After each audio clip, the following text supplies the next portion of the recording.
Bueno, pues ya me presentaron, pueden tomar su lugar. Es un gusto, un placer cada que tengo la oportunidad de venir a este lugar a compartir la palabra de Dios. Un gusto ver lo que Dios está haciendo en la vida de cada uno de ustedes. Y bueno, pues ya lo decía mi mamá, la pastora, nosotros estamos sirviendo en otro lugar, estamos sirviendo, pues creo que desde muy pequeño. Hemos sido impulsados a servir a Dios en muchas áreas, no solamente predicando, creo que ahora es que se me ha dado esta oportunidad, pero estamos trabajando desde con niños, estamos trabajando, vamos en cuestiones de la alabanza, en cuestiones de muchas actividades, muchas áreas que Dios nos ha permitido esa oportunidad. Y bueno, agradezco la invitación que se nos hizo en esta mañana. Y bueno, ¿cuántos están dispuestos a recibir la palabra de Dios? Amén. Voy a pedirte que te pongas de pie una vez más ahí en tu lugar. Vamos a estar un buen rato sentados y quiero que pongas tu mano en tu corazón y en esta mañana vamos a decirle: Señor, habla a nuestras vidas, que esta palabra, Señor, sea una palabra que se imprima en nuestros corazones, que sea una palabra que se quede grabada en nuestras vidas y que más allá de estar grabada sea una palabra que sea impactada en nuestras vidas para ponerla por obra. Señor, en esta mañana, Padre, te pido que tú hables a mi vida, que tú hables, pongas tu palabra, Señor, en mis labios, Señor, y que esta palabra impacte el corazón de cada persona que está en este lugar y aún de las que nos están viendo desde sus hogares, Señor, que sea tu presencia, Señor, hablando a nuestras vidas. Te lo pedimos en esta mañana en el precioso nombre de tu Hijo Jesús. Amén y amén.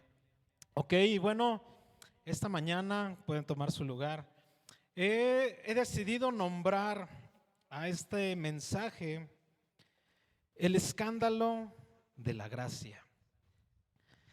¿Y por qué decidí ponerle por título este mensaje? Cuando la pastora me invitó, yo estaba reflexionando y de pronto llegó esta palabra a mi vida. Llegó esta palabra, yo estaba por ahí viendo mi celular. A veces Dios habla también a través de lo que nosotros hacemos, de lo que nosotros vemos. Y esta palabra llegó a mí, fue una palabra que primeramente me impactó, primeramente me habló a mí, así que fue algo que yo dije: estoy seguro que esta es una palabra que tiene que ser compartida, que tiene que ser llevada. Y sabes, mientras estábamos en el tiempo desde la enseñanza, Dios estaba leyendo las hojas que por ahí tienen y Dios estaba confirmando esta palabra. Mientras estábamos en el tiempo de alabanza, Dios estaba confirmando aún más esta palabra. Y bueno, yo sé que es una palabra que viene de parte de Dios y espero que tú la recibas con todo tu corazón. Y vamos a ver una historia, creo que es una historia que muchos ya conocemos. Está en Lucas 11, perdón. Y es la historia del hijo pródigo. Si quieres no la busques, creo que ya por ahí todos no la sabemos, incluso hasta de memoria. Pero hoy quiero mostrarte algunos aspectos que muchas veces o a lo mejor no hemos visto acerca de esta historia. Y mira, para comenzar, vivimos en un mundo tan falto de gracia. Sabes, hoy en día hemos aprendido que nada es gratis. Todo tenemos que ganarlo. Ya ven, hasta ustedes ya se saben la predicación de memoria.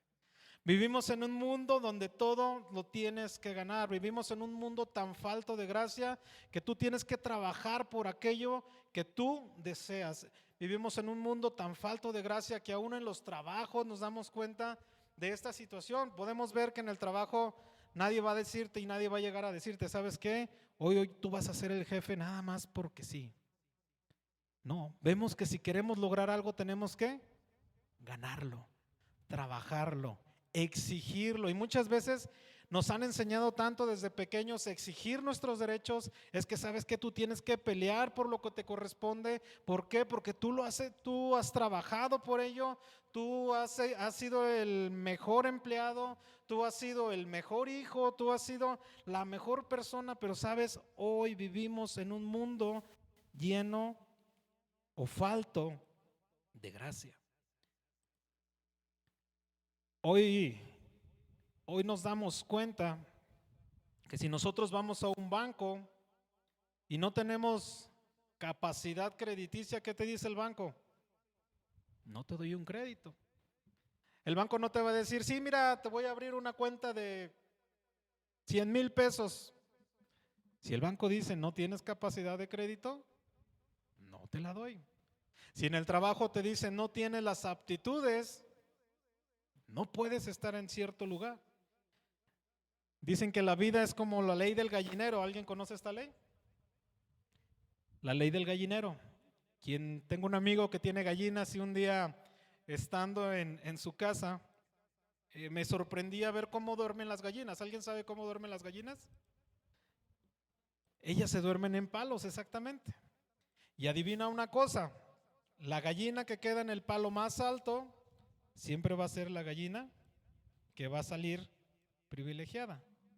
Porque las gallinas tienen la peculiaridad de que duermen paradas o sentadas en varios palos, pero nunca se van acomodando, sino que la que queda hasta arriba es la ganona. ¿Por qué? Porque las que quedan hasta abajo, las gallinas tienen esta particularidad de que cuando quieren ir al baño, no se bajan del palo más alto, ahí no dicen, a ver, con permiso, porque voy. No, ellas simplemente hacen ploc. Y adivina qué, la gallina que está abajo, esa es la que le toca ese hermoso regalo. Y a veces así es la vida, en un mundo tan falto de gracia, los que están arriba, pues ya la libraron. Los que estamos abajo, a veces somos los que recibimos esas cosas de la vida que muchas veces no nos gustan. ¿Y qué hacemos? Que estamos luchando, peleando por tratar siempre de estar ¿en dónde? Hasta arriba. Hay una historia en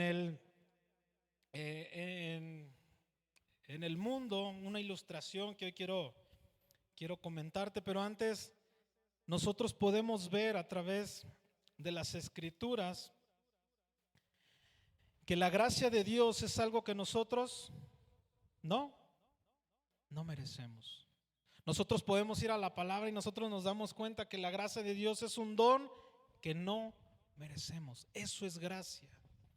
Cuenta la historia de Ernest Hemingway, que él vivía lejos de su padre por llevar una vida libertina, por llevar una vida de pecado, y un día recibe la carta de su madre donde ella le decía y escribía de la siguiente manera, dice, mira hijo, cuando nosotros venimos al mundo, nosotros venimos con una cuenta ilimitada. ¿Sabes? Esta cuenta nos es dada a nosotros y cuando nosotros somos pequeños, nosotros solamente hacemos retiros de esta cuenta y nosotros estamos retirando de esta cuenta de la gracia de Dios. Pero sabes, una de las cosas que es cuando nosotros crecemos, nosotros tenemos que retribuirle a esta cuenta.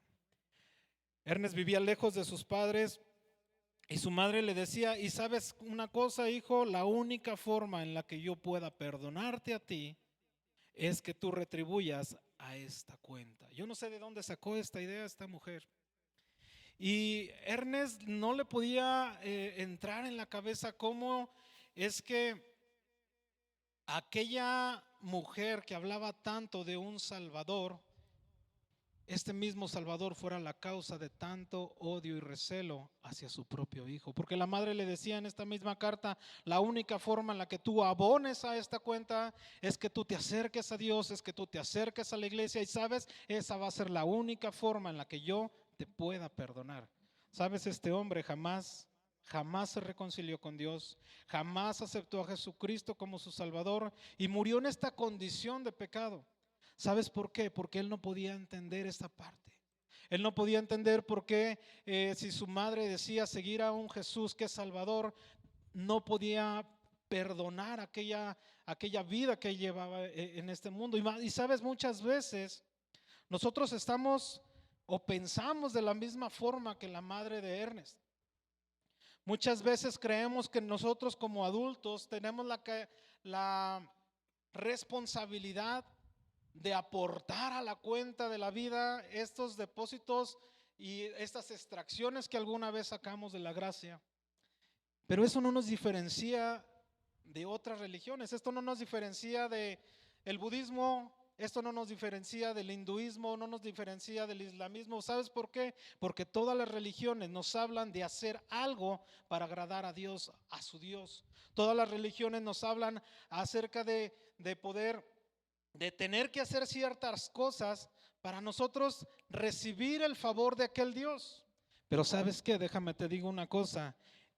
Cuando venimos a Dios nos damos cuenta que el amor de Dios es incondicional. No hay nada que tú puedas hacer, no hay nada que tú puedas lograr en tus propios esfuerzos que pueda generar el amor de Dios a tu vida. ¿Sabes una cosa? El amor de Dios está ahí para ti y para mí.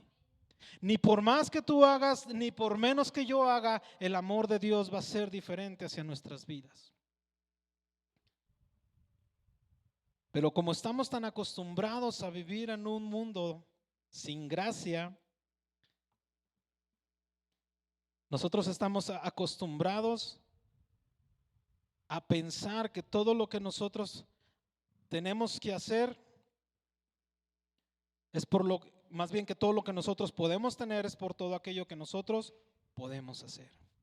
Y sabes, muchas veces cuando la gente entra por esa puerta, entra a veces con cierto recelo, con cierto temor, porque muchas veces pensamos de esta forma y nos hemos convertido en iglesias que lo único que hacen es discriminar, juzgar.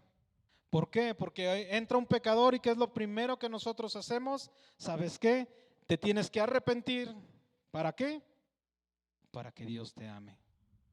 Muchas veces hemos predicado esta historia, muchas veces hemos predicado esto. ¿Sabes qué? Es que si tú vienes al cristianismo, tú tienes que hacer cierto tipo de cosas. ¿Para qué? Para ganarte el favor de Dios. Y déjame decirte que estamos tan equivocados. El favor de Dios está en nuestras vidas. Si nosotros le preguntáramos a la gente de allá afuera, si hiciéramos un censo de allá afuera, ¿qué opinan acerca de nosotros los cristianos? ¿Qué crees que dirían de nosotros?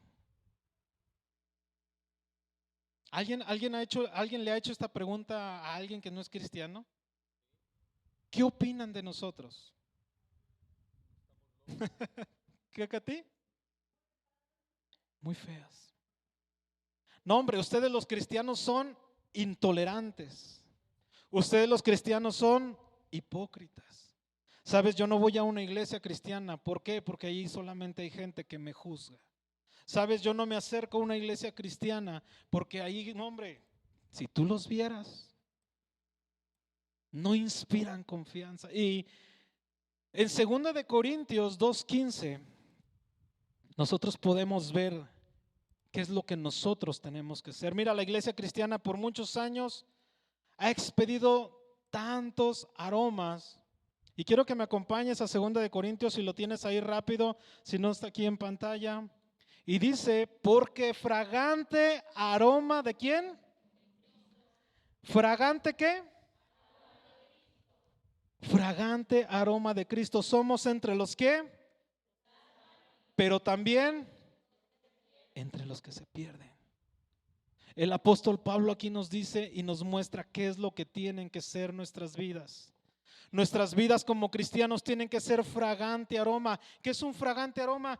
Imagínate aquella persona, a mí me gustan mucho los perfumes. Y sabes, cuando pasa una persona que trae un perfume delicioso, no sé si te ha pasado, hasta te dan ganas de acercarte y olerlo y decirle, qué rico hueles. Te dan ganas de estar cerca de él.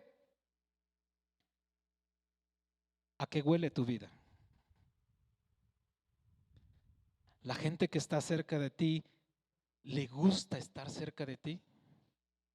Expides ese aroma de Cristo, ese fragante aroma, esa fragancia que nosotros deberíamos de expedir, como dice el apóstol Pablo, fragante aroma. La gente que está cerca de ti se siente segura, se siente no juzgada. Que la gente que esté cerca de ti diga, ¿sabes qué? Me gusta estar con Carolina porque cuando estoy con ella yo siento que que puedo ser como yo soy, que puedo ser abierto. Perdón que te use como ejemplo, hija.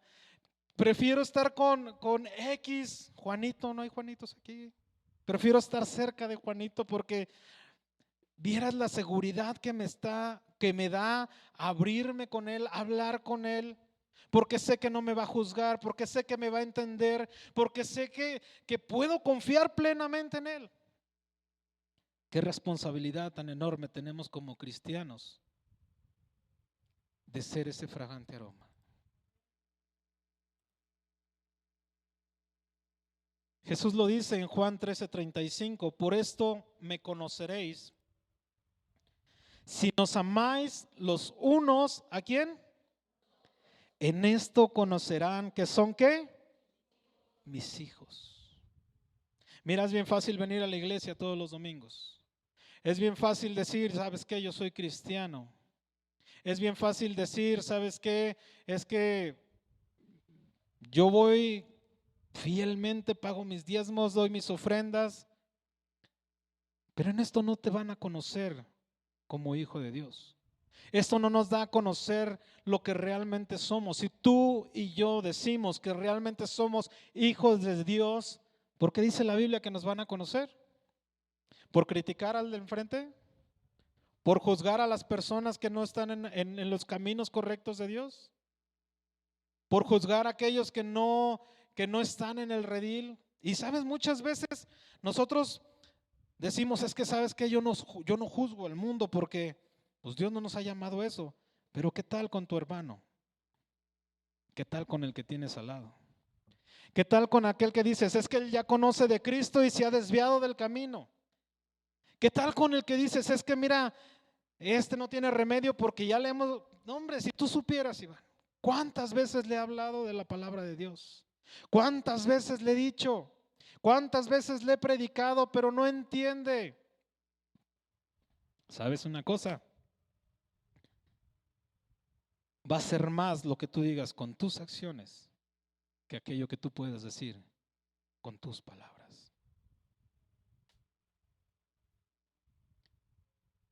Por años hemos luchado como iglesia, al menos en lo personal, con que tenemos que ganarnos el favor de Dios y luchar muchas veces con esa culpa, ¿no? Con la culpa de decir, ¿sabes qué? Es que me equivoqué y estamos esperando que en ese momento descienda fuego consumidor y nos arrebate, ¿no? Porque seamos honestos, como humanos que somos, como personas que somos, estamos tan predispuestos a cometer errores porque somos humanos, porque nuestra propia carnalidad, nuestra propia humanidad nos hace cometer errores. Y muchas veces, como hemos aprendido desde pequeños que tenemos un Dios castigador, que si no te portas bien las cosas te van a ir mal porque Dios te va a castigar. Y muchas veces, ¿cuántos crecimos con esta idea? De que si no hacemos las cosas bien, va a venir Dios y nos va a castigar. Hemos crecido con la idea de este padre tan errónea, que muchas veces nosotros nos sentimos culpables por aquello que nosotros hacemos y hay veces que son cosas que salen sin querer, hay veces que son cosas que actuamos impulsivamente y cuando menos lo pensamos, ya la regué. Y cargamos esa culpa. Tenemos la imagen de un Dios que nos perdona, pero nos perdona a regañadientes. Que sí te perdona, pero que te hace sufrir un poco, que condiciona su amor, que no podemos fallar, que podemos venir, pero que tenemos que tener una reprimenda de parte de Dios. Pero este no es el verdadero corazón del Padre que Jesús nos muestra a través de la historia que se encuentra en Lucas 11. 15:11. Este no es el corazón del Padre que Dios nos quiere mostrar. Y si tú vas a todo el capítulo, vemos 3 historias que se muestran juntas en en este es como una trilogía de aquello que Dios Jesús nos muestra cómo es el corazón de Dios, cómo es el corazón del Padre. Y sabes, de las historias que me llaman la atención es la historia del hijo pródigo, pero en las tres podemos ver una mujer que dice que pierde una moneda, podemos ver a una oveja perdida. Jesús deja las 99 y va en busca de la perdida. Y vemos la historia del hijo pródigo. Y cuenta la historia que el padre, parafraseando esto, que el padre más bien el hijo le pide al padre que le dé su herencia. Este hijo sale de casa, despilfarra todo su dinero, va, se mete con mujeres, hace fiestas con amigos, y llega un momento en la vida de este hombre, de este joven, que se queda sin nada. Imagínate, a veces no dimensionamos, uno dice, bueno, la herencia en aquel entonces, las herencias eran repartidas a los hijos y era darle todo. En este caso habla de 2 hijos, era el 50% de la riqueza del padre que se le entregaba. Imagínate, podemos ver que este hombre tenía sirvientes, este hombre tenía ganado, era un hombre rico por lo que podemos ver a la luz de la palabra. Entonces imagínate este hijo yendo a despilfarrar, a poner en mal el nombre de la familia, a poner en mal el nombre de su padre, porque su padre aún no había muerto, su padre aún vivía. Y hay una tradición en el pueblo judío, no sé si tú sepas de esto, una tradición que se llama Quesasa. Por ahí está el Quesasa. ¿De qué se trataba esta tradición? Cuando un hijo deshonraba a la familia, cuando un hijo deshonraba a la comunidad, a este entorno y se había portado mal y por alguna razón regresaba a la comunidad o regresaba al lugar donde había cometido la ofensa, dice la palabra, no dice la palabra, dice la tradición que la comunidad se juntaba, tomaba ollas de barro y las quebraba a los pies de aquel. Y no solamente le quebraba las ollas de barro, sino que le decían, ojalá que Dios haga lo mismo con tu vida. Ojalá que Dios haga lo mismo contigo. Ojalá seas quebrado, ojalá seas fragmentado, ojalá tu vida nunca vuelva a ser la misma.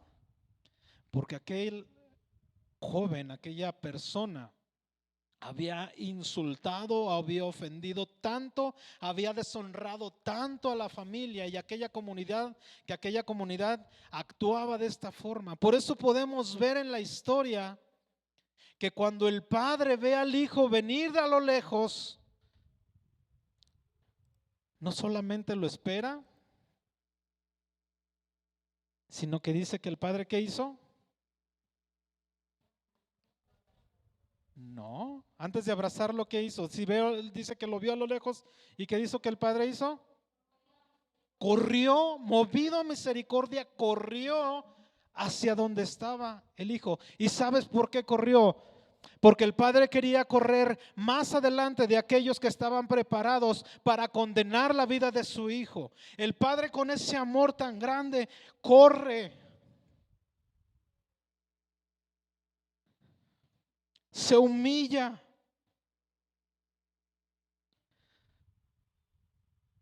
En aquel entonces los hombres no podían mostrar los tobillos. Era deshonroso para un hombre que se le vieran más allá de sus tobillos. Podemos ver otra historia cuando David dice que cuando David danzaba, se levantó parte de su falda y ¿qué hizo la gente? Lo señaló. La esposa, ¿qué hizo la esposa? Le dijo, mira cómo te ves, vil, vulgar, porque era una tradición judía. Entonces, para que aquel hombre pudiera correr con su túnica, ¿tuvo qué? Las mujeres me podrán entender, cuando una mujer trae falda larga, no puede correr libremente, tiene que levantar su falda. Entonces aquel padre no solamente corrió, sino que levantó su falda para poder correr y para poder ganarle aquella tradición que iba a condenar a su hijo. Así que vemos la imagen de un padre enfermo de amor, que no le importó humillarse, que no le importó que el pueblo dijera: ¿ya viste al padre? Después de lo que hizo su hijo, ¿ya viste a aquel padre? Al padre no le importó. Al padre no le importó correr tras su hijo, no le importó que su hijo viniera oliendo a cerdo, no le importó que viniera maloliente, no le importó que viniera a lo mejor con su cabello despeinado, con su barba llena de mugre. No le importó la condición en la que venía el hijo. Dice que el padre, movido a misericordia, corrió y abrazó a su hijo y lo besó. Yo no sé si alguna vez has tenido la oportunidad de estar cerca de una persona que está en condición de calle. No es agradable estar cerca de ellos. El olor que expiden, el olor que hasta se penetra con solo tocarlos. Ahora imagínate al padre abrazar a aquel joven.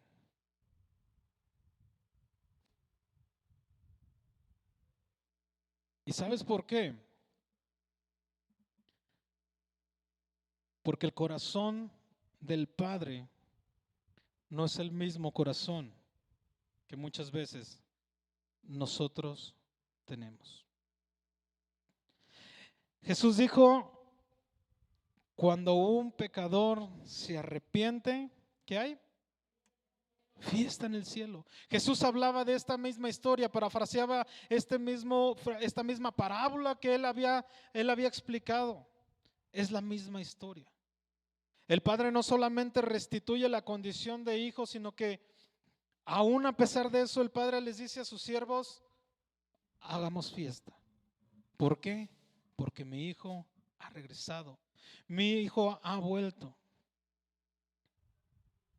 Ese es el sentimiento que Dios tiene para cada uno de nosotros cuando decidimos volver a la casa del Padre.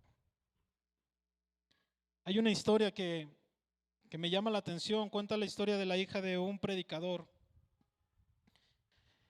que por muchas cuestiones estaba en una actitud rebelde. Esta hija había sido señalada, esta hija había sido juzgada, y sabes lo que ella hacía era, mejor llevar una vida de pecado, llevar una vida libertina, y muchas veces lo hacía de forma adrede para causarle dolor a sus padres, para causarle vergüenza a sus padres, y cada acción que esta joven hacía lastimaba tanto el corazón de su padre. Era como a veces han visto las películas de guerra, ¿no? Que les clavan un cuchillo y que no solamente es como el clavar el cuchillo, sino que luego hasta vuelta le daban, ¿no?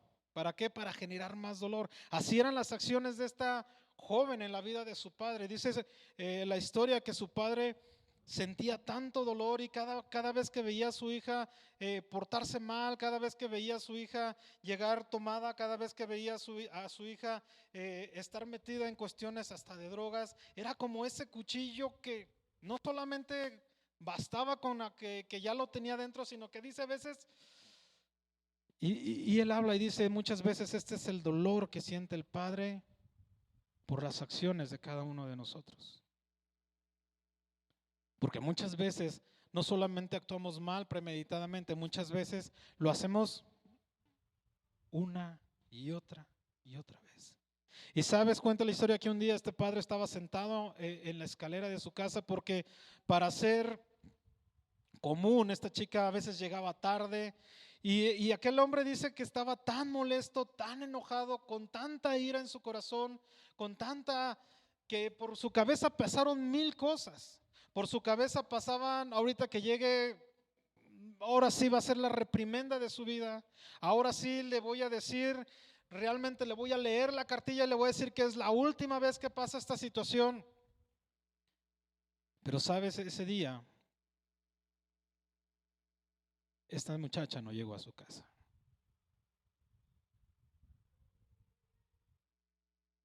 ¿Qué daría este padre porque aquel día hubiera abierto la puerta, sea la hora que sea, para que su hija entrara por esa puerta? ¿Sabes qué? Ese día no llegó esta muchacha. Ya no llegó más a su casa. ¿Te imaginas con cuántas palabras se quedó el padre por decirle a su hija? ¿Cuántos abrazos hubiera querido después darle el padre a su hija, decirle, ¿sabes qué? Te perdono, ¿sabes qué? No pasa nada, te acepto en la condición en la que vengas. ¿Sabes cuántas palabras se quedaron en el corazón del padre por poder decirle, hija, te quiero, hija, te amo?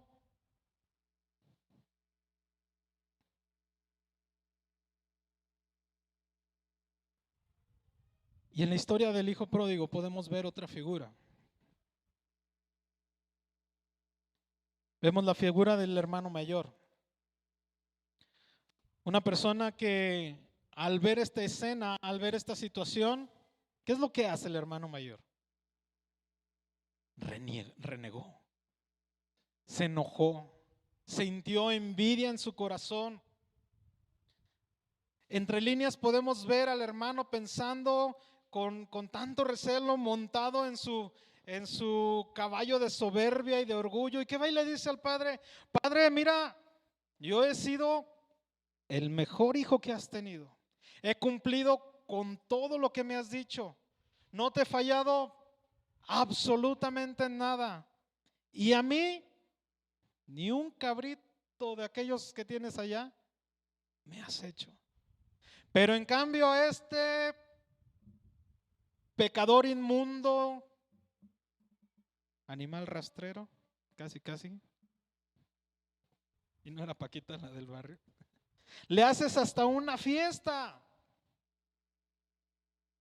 Como si yo, que he sido el mejor cristiano, mira, guardo todos los mandamientos, mira, no me equivoco, hago esto, hago lo otro, estoy en el grupo de alabanza, mira que yo predico, mira que yo esto, a mí no me has hecho nada. ¿Cómo es que bendices la vida de aquel pecador? Y esa es la actitud muchas veces de hermano mayor que adoptamos nosotros. En cualquier momento o en algún momento nosotros también hemos sido ese hermano mayor y hemos pensado de la misma manera. Y mira, si nosotros tuviéramos la oportunidad de escribir la historia en la Biblia, si nosotros estuviéramos ahí con Jesús y le hubiéramos dicho, espérate tantito, Jesús, no la cuentes así, dame chance de contar la historia. ¿Qué hubiéramos escrito nosotros? No, hombre, nosotros le hubiéramos hecho fiesta ¿a quién? Al hermano mayor. Seamos honestos. ¿Por qué? Porque estamos tan acostumbrados a premiar al mejor. ¿O a poco en casa no premias a tus hijos? Tú quienes son padres, ¿a poco tú no le dices? Nadie de aquí es así, ¿verdad? Nadie le dice, ay, mi niño tan burro, reprobó todas las materias, pero mire, véngase, le voy a comprar un Nintendo para festejarlo. ¿Quién de aquí lo hace? Ay, mi niña, mire, vamos por un helado o una nieve porque tiene su cuarto hecho un cuchitril. ¿No? Nosotros premiamos ¿a quién? Al que saca dieces, al que hace bien las cosas. Nosotros en nuestra capacidad humana, nosotros ¿qué hacemos? Honramos lo bueno, no al malo. Hemos sido enseñados a premiar la excelencia. Si nosotros hubiéramos tenido la capacidad de escribir esta historia, seguramente nosotros hubiéramos premiado al hijo mayor, porque estaba en la razón. Él había sido y él había hecho las cosas mucho mejor que el otro.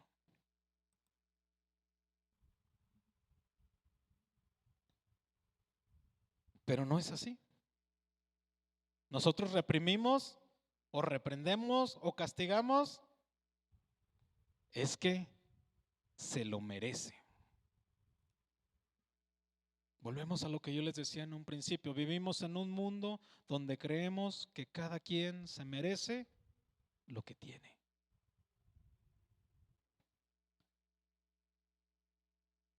Muchas veces nosotros pensamos, como los obreros, otra historia de Jesús, que van con el amo y le reclaman y le dicen, oye, cuenta la historia que el amo les ofrece o les da una cantidad a ciertos jornaleros por trabajar todo el día. Y cuenta la historia que vienen después otros jornaleros, trabajan la mitad del tiempo y dice que el amo les paga lo mismo.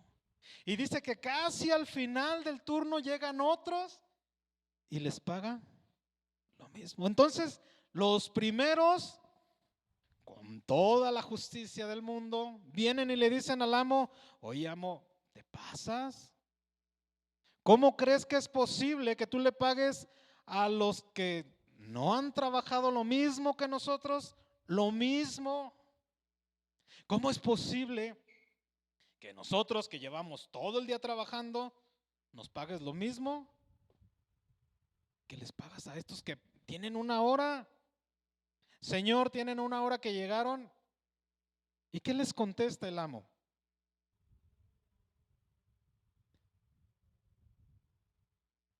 ¿Y a ustedes qué? Yo convení contigo cierto salario por todo el día. No te estoy dando menos. Contigo arreglé un salario por todo el día.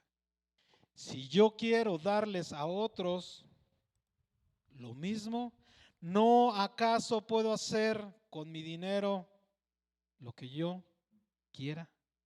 ¿No acaso puedo darles, en la figura que aquí habla acerca de Dios, no puede Dios acaso darles lo que Él desee a cada quien? ¿No puede acaso Dios darnos a cada uno lo que Él desea? Y muchas veces actuamos como el hermano mayor y decimos, es que Señor, yo he hecho esto, he hecho aquello, he hecho lo otro. ¿Cómo crees que a esta persona que acaba de llegar, cómo crees que a aquel que no se porta bien, lo estás bendiciendo más que lo que me has bendecido a mí? ¿A cuánto nos ha pasado? A mí me ha pasado. A mí me ha pasado, sinceramente, a mí me ha pasado tener esta situación donde podemos pensar que es lo que por lo que nosotros hacemos, que es por lo que nosotros caminamos, trabajamos, que merecemos aquello. Pero viene el amo, viene el Señor y nos dice, ¿a ti qué? Qué fuerte palabra. Porque Dios concede dones, no salarios. Dios da regalos, no justicia. Si Dios diera justicia a cada uno de nosotros, créeme que no desearíamos. No somos que, Señor, dame tu justicia. Jamás pidas justicia. Jamás pidas la justicia de Dios para tu vida. ¿Por qué? Porque nosotros lo que merecíamos era la muerte. Nosotros lo que merecíamos, estábamos endeudados. Y Él jamás nos va a dar la justicia. Él nos va a dar su gracia. Él nos va a dar esa gracia que no merecemos. Él nos va a dar esa gracia de decir, ¿sabes qué? Yo ya pagué por tu culpa, yo ya pagué por tu pecado.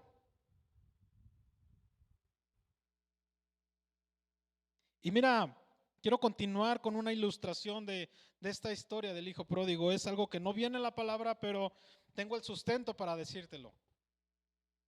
Pasó el tiempo y llegó el hermano mayor pensando, no, es que sabes qué, seguramente mi papá ya está viejo, mi papá ya no sabe lo que hace, seguramente pues ya no es lo mismo, ¿verdad? Ya cuando los papás son viejos ya pues son más pasalones y a lo mejor por eso le concedió la gracia a mi hermano de regresar a la casa, pero yo voy a tomar, ahora sí que por mis manos, y voy a ir a hablar con mi hermano. Y se acerca al hermano y le dice, vaya, qué bonita túnica tienes, porque dice que el padre le dio ropa nueva. ¿Qué más le dio el padre al hijo pródigo? Un anillo y puso calzado, puso sandalias. Entonces llega aquel hermano mayor y le dice, mira qué bonita tu túnica. ¿Qué marca es? Calvin Klein.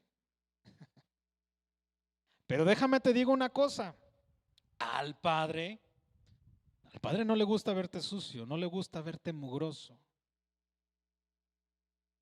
Mira que el anillo que mi padre te dio, ¿en qué dedo lo traes? Y dice la joven, a lo mejor, pues es que lo traigo en este. No, es que tú no conoces las tradiciones. Mira, en esta comunidad los anillos van en el dedo pulgar. Cuidadito y te vea el padre que no traes el anillo en el pulgar. Cuidadito y te vea todo chamagoso porque sabes, no eres el hijo de un mecánico. Ya no estás más allá en la porquería. Ahora eres el hijo de Dios. Cuidadito, perdón, eres el hijo del Padre. Cuidadito y mi Padre se acerque a ti y te vea que estás sucio. Cuidadito y te vea que traes las sandalias desabrochadas. Y sabes, esta voz se quedó dando vueltas en la cabeza de aquel hermano menor. ¿Y qué crees que pasó cuando el padre se acercó nuevamente a su hijo? Él estaba tan preocupado, de repente volteó. Hoy en la mañana estaba tomando un café después de haberme puesto mi camisa blanca y de repente saltó. ¿Y qué fue lo primero que hice? Híjole, ya me manché, gracias a Dios, ¿no? Dije, porque ¿cómo voy a llegar a la iglesia todo manchado de café? Y muchas veces nosotros estamos así, llega el padre y lo primero que hace aquel joven es revisar su túnica a ver si no está manchada, cerciorarse que el anillo realmente estaba puesto en el dedo correcto, que sus zapatos, sus sandalias estuvieran abrochadas. Y esto empezó a generar una ansiedad en aquel joven de cada que se acercaba al padre y le decía, ¿cómo estás? Lo único que él hacía era ver que estuviera limpio, que que el anillo estuviera en el dedo correcto, que su calzado estuviera atado. Pero sabes, en la vida hay momentos y hay situaciones en las que muchas veces por cualquier cosa o por una circunstancia las túnicas se nos van a manchar. ¿Y sabes qué es lo que hacía este joven? Tener una carga en su vida de querer estar siempre perfecto, de querer estar siempre a la altura del Padre. Y lo único que hacía era alejarse, porque cuando venía el Padre, él sabía que al Padre eso le molestaba. Entonces lo que el joven hacía era lo que hizo Adán y Eva cuando venía Dios después de que ellos pecaron. ¿Qué hacían? Se escondían. Y hacía el hijo. Y cuando menos lo pensaba, el hijo cada vez estaba más lejos del Padre porque no podía cargar con aquella culpa de estar sucio. No podía cargar con la culpa de que el Padre lo encontrara con las sandalias desabrochadas. De pronto, muchas veces nosotros nos vemos en la misma postura que el hijo pródigo. Muchas veces estamos pensando tanto en aquellas cosas que nos acusan, que cuando venimos al Padre, en lugar de acercarnos, nos alejamos. En lugar de entrar con el Padre, hay esa voz que nos dice, esa voz como la del hermano mayor que nos está diciendo, hey, ¿te acuerdas? Mírate,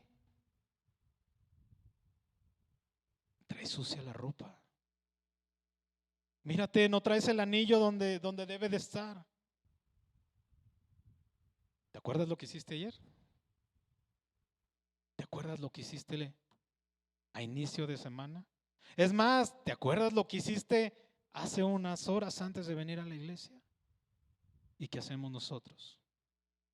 En lugar de acercarnos al Padre para adorarle, en lugar de acercarnos al Padre para ser redimidos, lo que nosotros hacemos simplemente es alejarnos. ¿Por qué? Porque la culpa te va a alejar del Padre. La culpa lo único que va a hacer es que va a impedir que tú adores. La culpa te va a impedir que tú ores, porque va a venir esa voz cuando tú quieras orar, cuando tú quieras acercarte al Padre, va a venir esa voz a tu vida y te va a decir, no.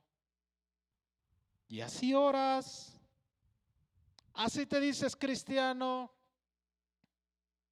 Y cuando menos nos damos cuenta, estamos tan alejados del Padre. Hemos perdido esa comunión con el Padre.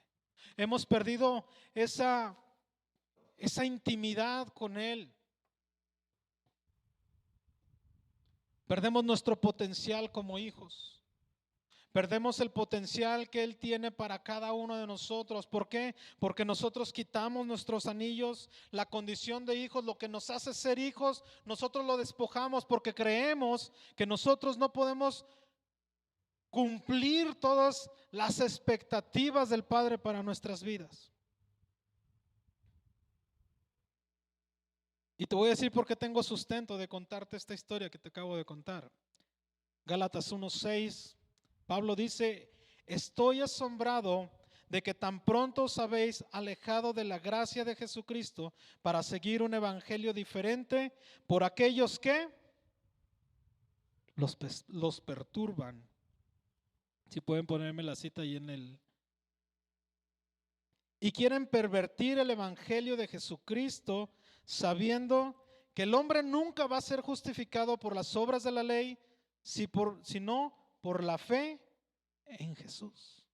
O sea, hace que en las iglesias de repente hay estos hermanos mayores.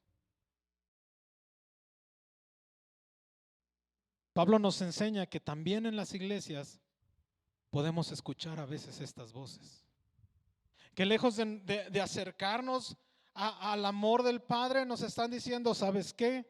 Tú te vas a ganar por lo que tú hagas.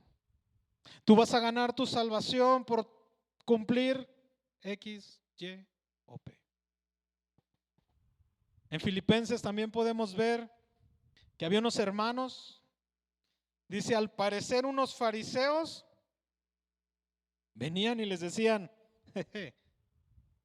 para recibir la salvación, ahí no les decían cámbiate el anillo de dedo, ahí les decían tienes que circuncidarte. Y Pablo les habla a los filipenses y les dicen, nuevamente les digo, no es por obras, no es por, hermanos, no es por el amor de Dios, la salvación de Dios también es a los gentiles, es por creer en Jesús, es por creer en su palabra. Efesios 2:4, porque por gracia sois salvos por medio de la fe.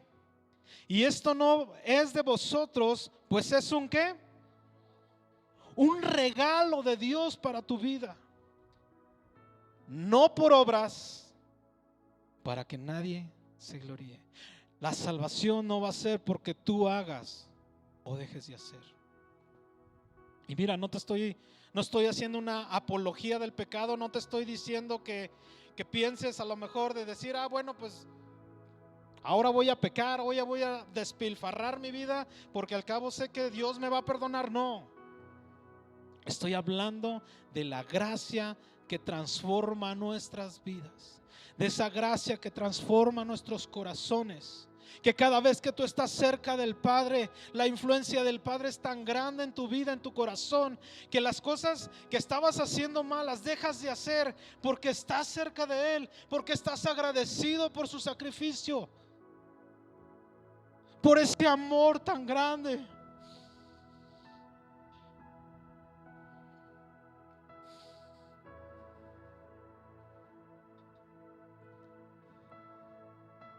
Ese amor infinito, que dejamos de pensar en lo que somos, que dejamos de pensar en que venimos sucios delante de Dios, y Dios te dice: solamente estoy esperando que voltees tu rostro a mí. Hijo, solamente estoy esperando que te decidas a volver. Yo estaré esperándote y correr hacia ti. No me importa que me digan que soy un Dios enfermo de amor. No me importa humillarme al pecado para correr a abrazarte y besarte.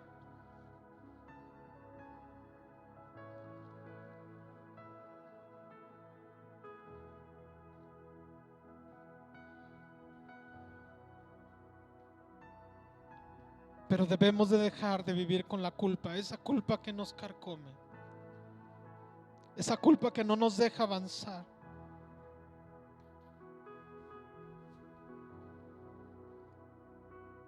La historia de la chica que les comentaba hace rato,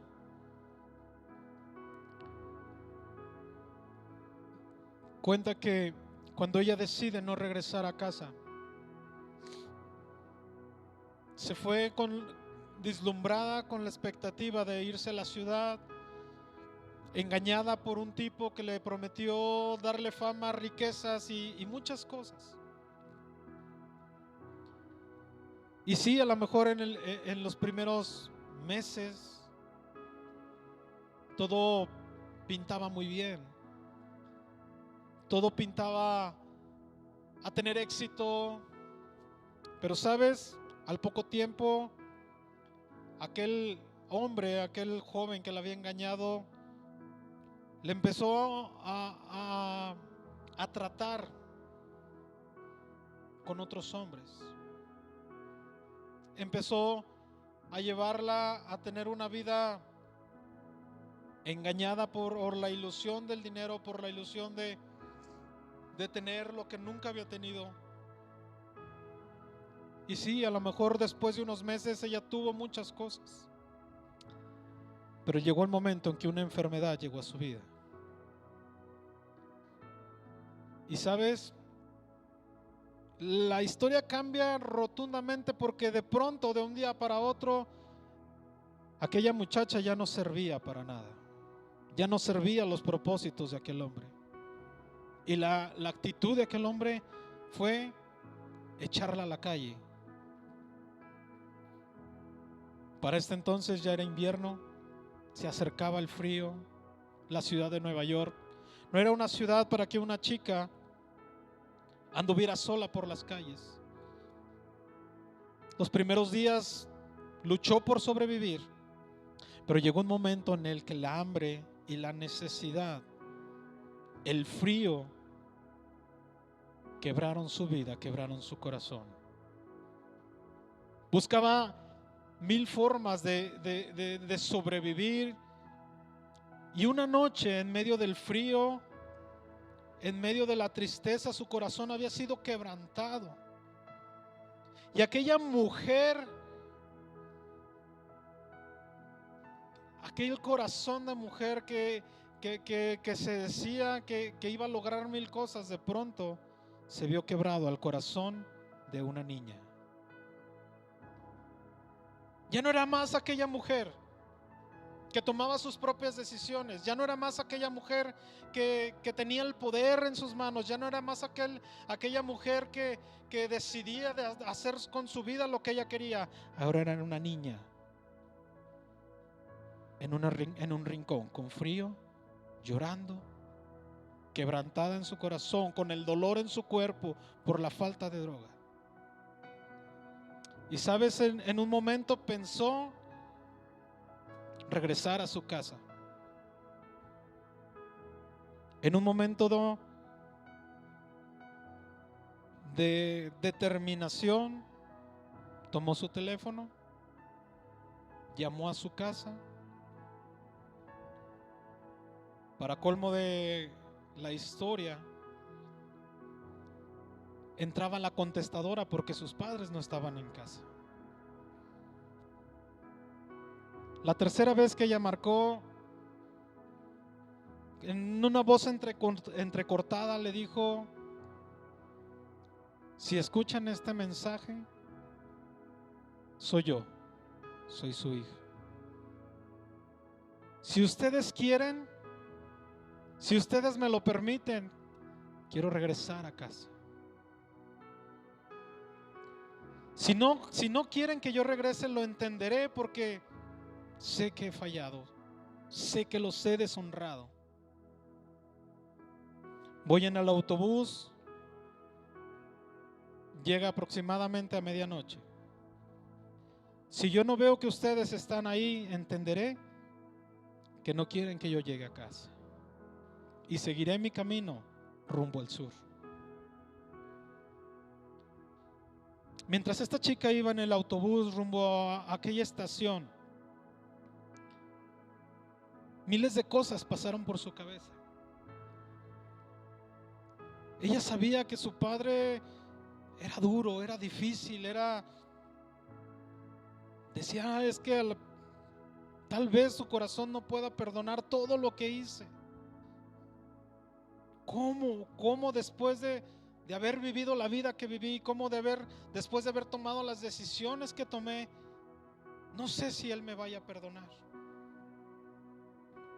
Miles de escenarios pasaron por su mente y ella decía, bueno, y si no escucharon el teléfono, si llegaron a casa y no escucharon el mensaje, ¿cómo estoy segura que realmente ellos van a estar en este lugar? Cuando el autobús llega a la medianoche a la estación, cuando se oyen los frenos de aire, estos que se oyen del autobús, ¿verdad? Hace la parada. Aquella muchacha arregla su cabello, se ve a sí misma y piensa por un momento, la condición en la que estoy no es la mejor. Si mi padre